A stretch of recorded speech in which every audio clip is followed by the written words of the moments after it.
Sentrics? Sentrics. Sentrics. Sentrics. So recently we all got something called Sentrics. It's devices that let security know that we're alive and well in the morning.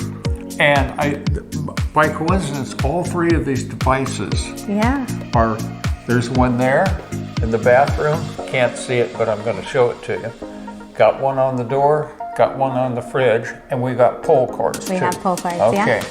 And so Christina Troyer is our chief of tech. I'm the vice president of IT. Here they give everybody such a long title. You are the vice president, data and information technology. I just say she's head of IT. Christina, tell us a little bit about your staff. I think you're a staff of 7, 6? Just a couple.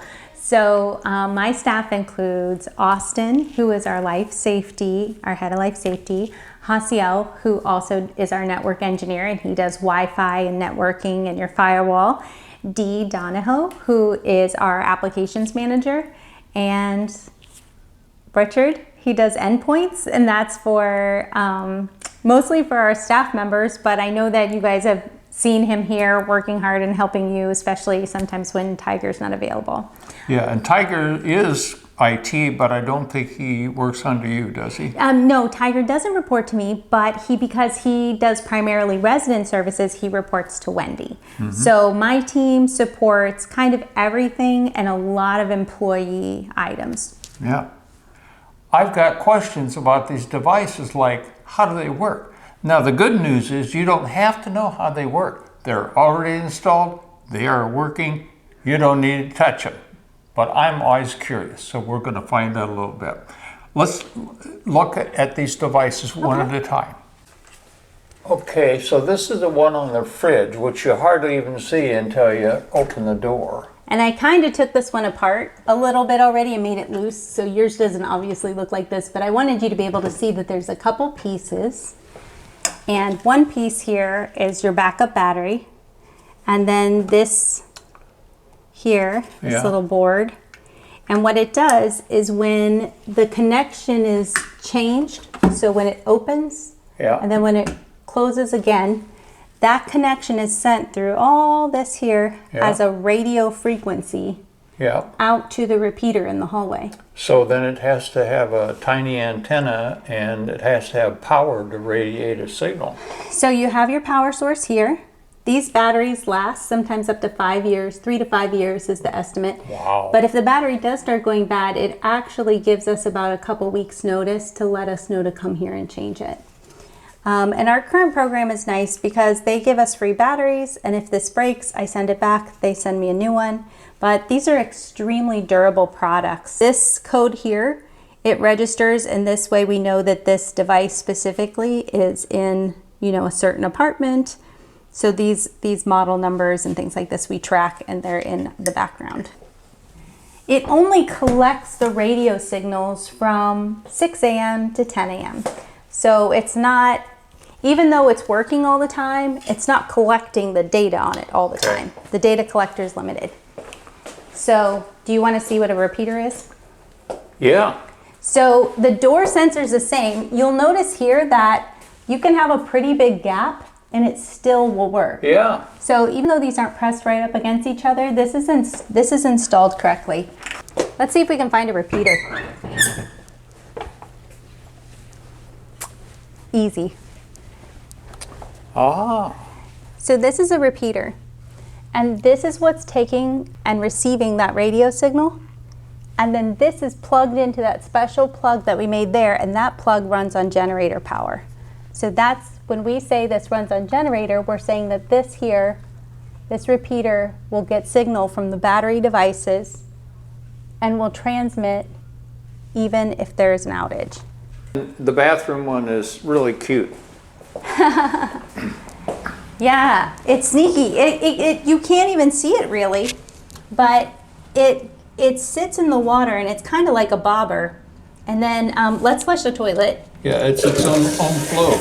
And you see how it went down? Yeah. So that's the same thing, the contact, right? It's changing. And then as the water rises, look, it's going back up. Yep. And don't do this in your home, but this it just clips over the hangs. Yes, it does. Yeah. And that box-like device is down in behind the toilet. Transmitting information between 6 and 10, I think. Between 6 and 10. For the most part, for us, when we open our dashboard, we just see the data from 6 a.m. to 10 a.m., whether people checked in. If I go back in at 4 p.m., I still see the morning check-in report, so I don't see anything later in the day. So, yeah, I've been down to security, and I see how they use it there. When you're collecting that and it goes to the security office report, does it identify which is a toilet, the door, the refrigerator? Do you know how many things were activated during that time? So there's two components. One component is the security report, and that what they're really looking at is just a check-in report. But Austin, who was installing these and making sure that they're working and okay, he actually has a dashboard that shows every single device in all of Cypress Cove. So the villas, the harbor, the oaks, and then that device report, that shows them whether they're online, if the battery's good, if there's any errors, and if anything pops up, it notifies him, and then he can go out and make a change or something like that. So if for some reason, the battery went dead or is starting to go dead, it will tell you before it goes dead, and we can go out there and change it so that we don't have any downtime with anything that's important. The biggest thing is that Sentrics is a life safety company.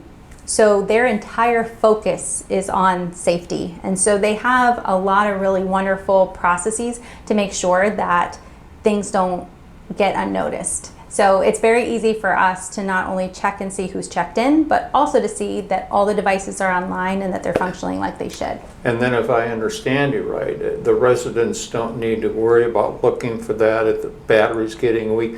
You see it on your end. We totally do. Yeah. There's not anything that you have to do as a resident other than go about your daily business. Usually, because we have the toilet and the doors and the refrigerator, right now we've had maybe 2 people who don't check in a day manage to not check in because they were either sleeping in late and maybe still didn't use the bathroom. But for the most part, a huge number of people check in regularly every day. And so we know they're okay. We're not, as a result, we're not calling people and saying, hey, are you okay? And they're like, yeah, we're fine. Stop calling me.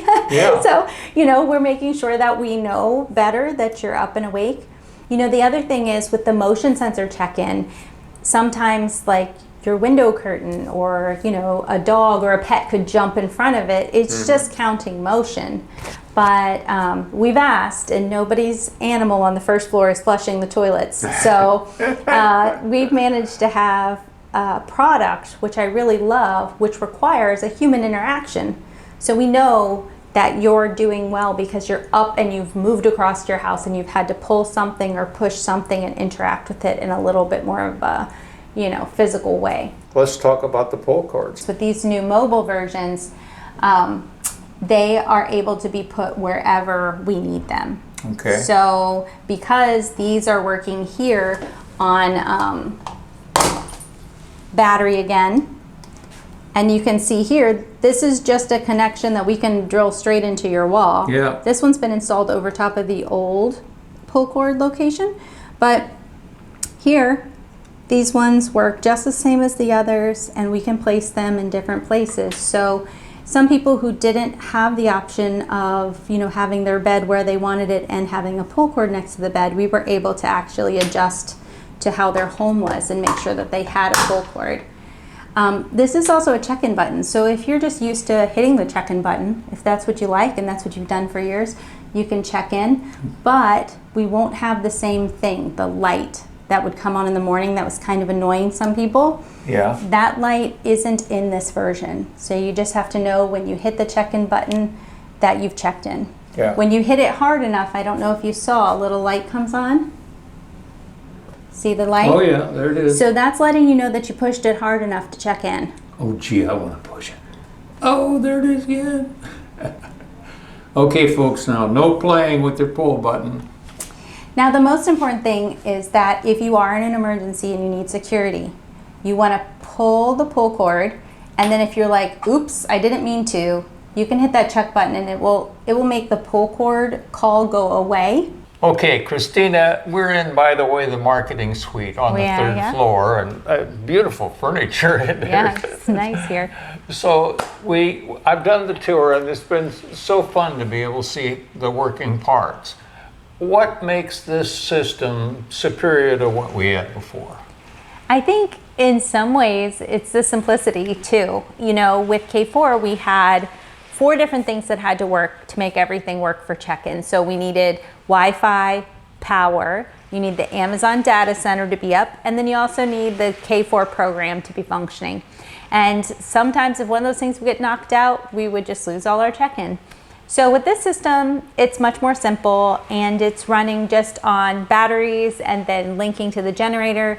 So we have this level of simplicity, but the simplicity makes it reliable, and it's actually very difficult for it to completely go out. So I think that one of the things I really appreciate is that Sentrics as a life safety company, and that's their entire focus, has been really focused on consistency and making sure that we feel comfortable using their product. Simplicity, I like that. Yeah. Too many links in a chain that could be broken the way it was before. Correct, yeah. So you're separating things down. One of the things I'm going to miss, though, are the smart home. Yeah. Where you can call another number, you can call security, the concierge, and turn on lights and set alarms. But I understand there's a fix for that, too. Yeah, we are working on that. So, you know, there's a couple different things we're working on, because in itself, we've all talked about how Amazon A-word is not a solution for safety per se, but that there are other solutions that are specifically made for safety, like the Bell X pendant that you can wear, or the pendants that we have, for example, over at ALF. So those kind of things we're working on bringing to independent living, and we will have those soon. But also, we've been doing a lot of testing in the marketing suite, and so we'll be able to have K4 release and reset your Alexa devices, and then soon she'll be able to do that calling and some extra functions that I think you'll appreciate, and I've heard that that's the most important thing to you guys, so that's something that we're working on making sure that we keep. Sometimes I call her the lady in the box, so that I don't set off it, because I can't say. Yeah, I think you also found out, didn't you, that when the lady in the box was tied to K4, she hadn't been updated. That there's been a lot of yeah, it's not that she hasn't been updated, but it just functions differently. So when you have a whole company running all of the devices, the device has like a layer of programming over it that helps it run at an enterprise level. As we release it to you guys and gift it to you, and you run it on a personal level, it will need an extra update, but we'll make sure that when those devices are reset, they'll update. But then you will get all sorts of access. And if you're a Prime member, then you get music and Alexa AI and a bunch more things that we haven't actually had before. One of the really great things that I love that is a potential for our future is that on the private accounts, if you live in independent living and your spouse lives in assisted living, we can actually put a box over there and a box here, and then you guys can video call and see each other's face as much as possible. And your visits and your ability to speak with your spouse won't be limited by mobility or how many times a day you can get there. So that's something that, you know, as someone who's been married a long time. Sounds like even that will be better. That's going to be better. We couldn't do that before with K4. So I'm excited about our possibilities. Well, thank you for this time and the tour. Of course. I like what's going on. Thank you.